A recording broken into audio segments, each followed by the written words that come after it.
విశ్వాసు నామ సందర్భంగా అందరికీ ఉగాది శుభాకాంక్షలు అండి. ముఖ్యంగా స్పీకర్ చింతకాయల అయ్యన్న పాత్ర గారికి, కౌన్సిలర్ చింతకాయల పద్మావతి గారికి, మరియు తెలుగుదేశం పార్టీ రాష్ట్ర ప్రధాన కార్యదర్శి చింతకాయల విజయ్ గారికి, కౌన్సిలర్ రాజేష్ గారికి ముఖ్యంగా ఉగాది శుభాకాంక్షలు తెలియజేస్తున్నామండి.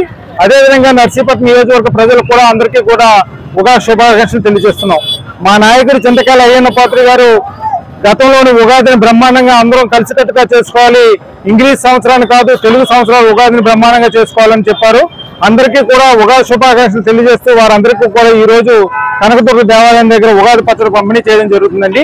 ఈ ఉగాది సందర్భంగా అందరికీ పచ్చడి రుచి చూపించి ఆ తీపి వగరు పులుపు అందరికీ అందేటట్టు శరీరం అందరూ ఆరోగ్యంగా అష్టైశ్వర్యాలతో ఉండాలని మనస్ఫూర్తిగా కోరుకుంటూ ఈ రోజు ఈ కార్యక్రమం నిర్వహించడం జరిగింది.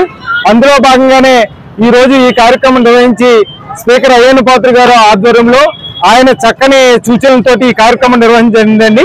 ఇటువంటి మరిన్ని కార్యక్రమాలు ప్రజల కోసం చేయడం జరుగుతుందని ఈ సందర్భంగా తెలియజేస్తున్నాను. స్పీకర్ చింతకాయల అయ్యన్న పాత్ర గారు రాష్ట్ర ప్రభుత్వాన్ని కూడా ఉగాది వేడుకలు నిర్వహించుకునేందుకు నిధులు ఇవ్వాలని కోరడం జరిగింది. అందులో భాగంగానే ముఖ్యమంత్రి చంద్రబాబు నాయుడు గారు కూడా ఉగాది వేడుకలు జరుపుకునేందుకు నిధులు కూడా కేటాయించడం జరిగింది. తెలుగు ప్రజలందరికీ ఉగాది శుభాకాంక్షలు మరొకసారి తెలియజేస్తూ సెలవు తీసుకుంటున్నాను.